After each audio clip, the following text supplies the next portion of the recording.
Next, on Beneath the Tunage. They started as friends, bound together by a rock and roll dream. Lights go down. They were just untouchable live. You hear this hum. They renew my hope in rock and roll.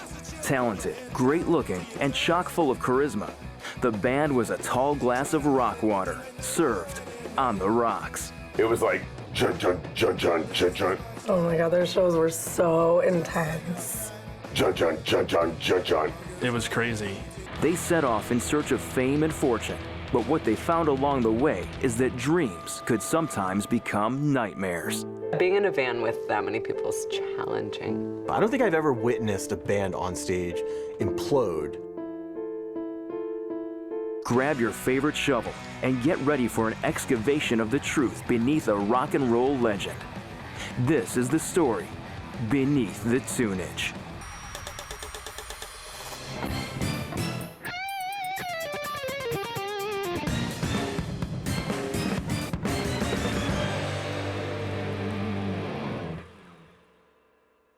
October 8th, 1989. The band forms in high school biology class during a particularly boring lesson. I was trying to teach those kids something useful, but they were busy yapping about making a band.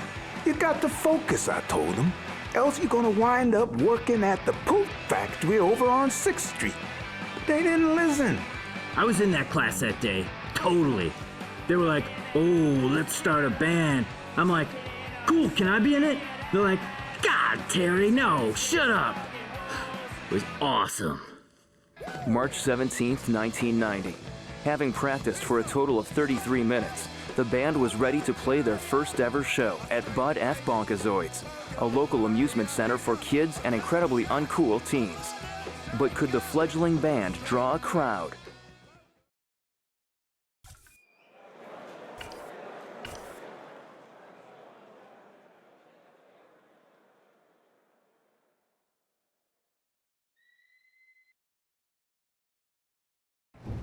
Yeah!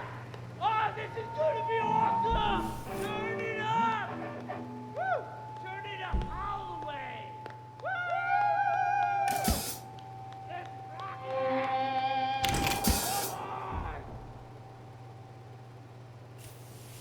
Who does your light show? Freaking awesome!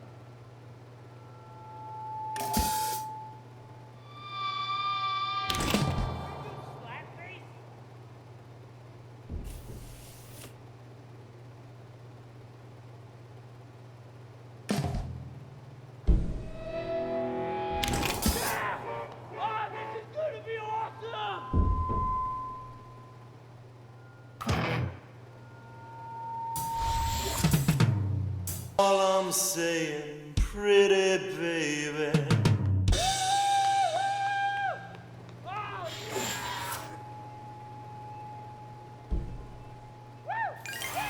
Full combo.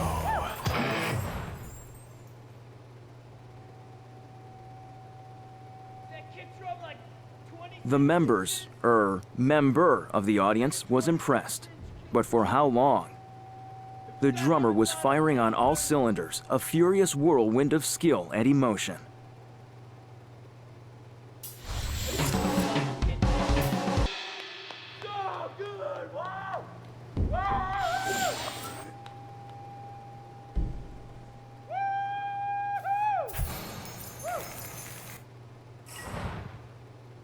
With their one fan whipped up into a sweaty, out-of-breath frenzy, the band was ready to take it home.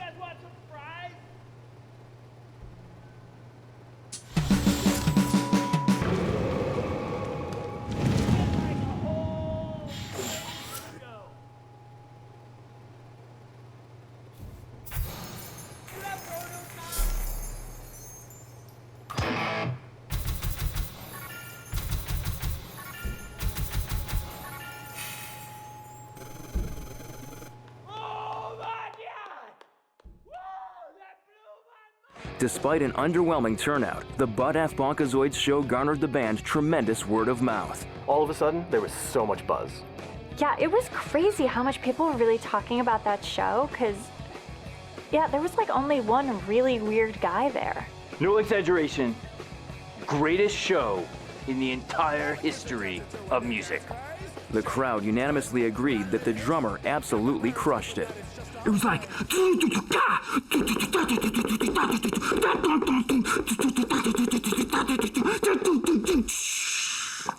But it remained to be seen whether the band could keep up their momentous momentum.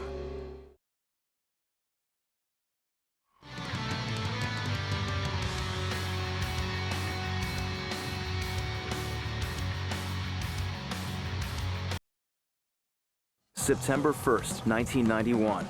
With a tornado of support swirling at their backs, the band decided to enter the local Battle of the Bands, taking place in their high school gymnasium.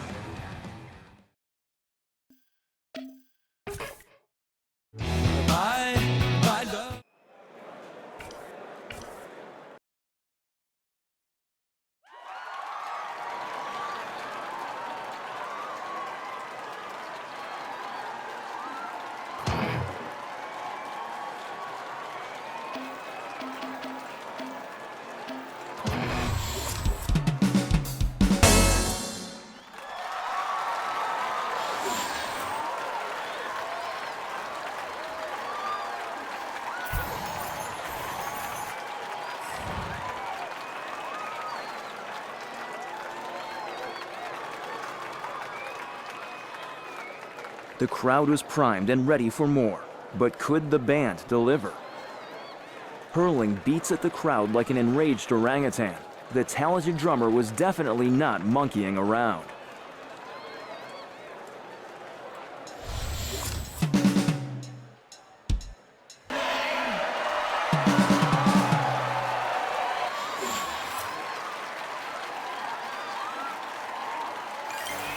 Full combo.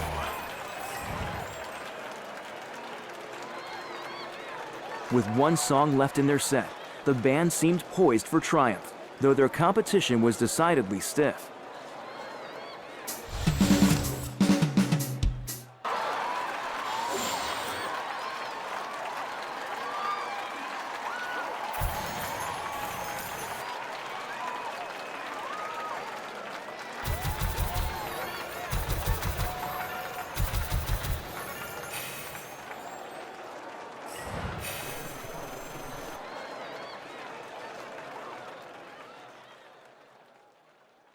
The band's killer performance wins them the Battle of the Bands, even though young Nicholas Mudry's original poem recitation was a big hit with all the lame parents.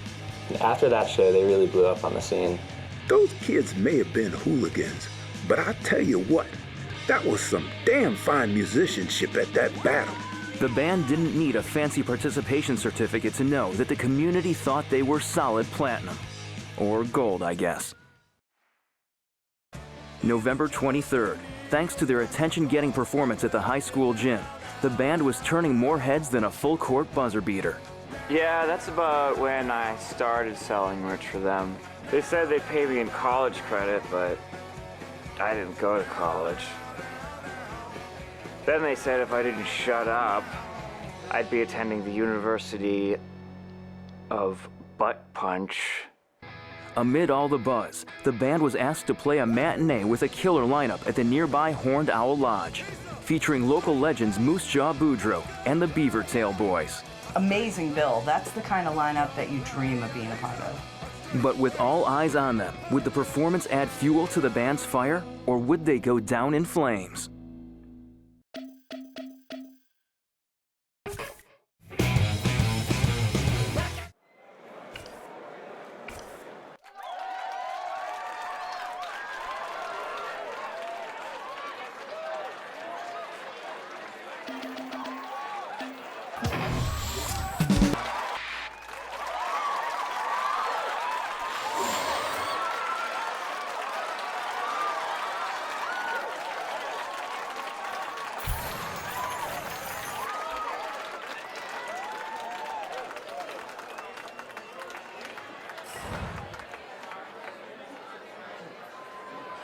Even the hostile vets huddled near the snack table conceded.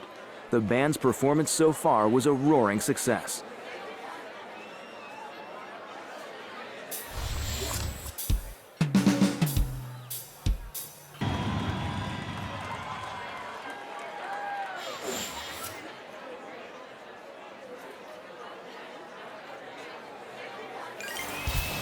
Double combo.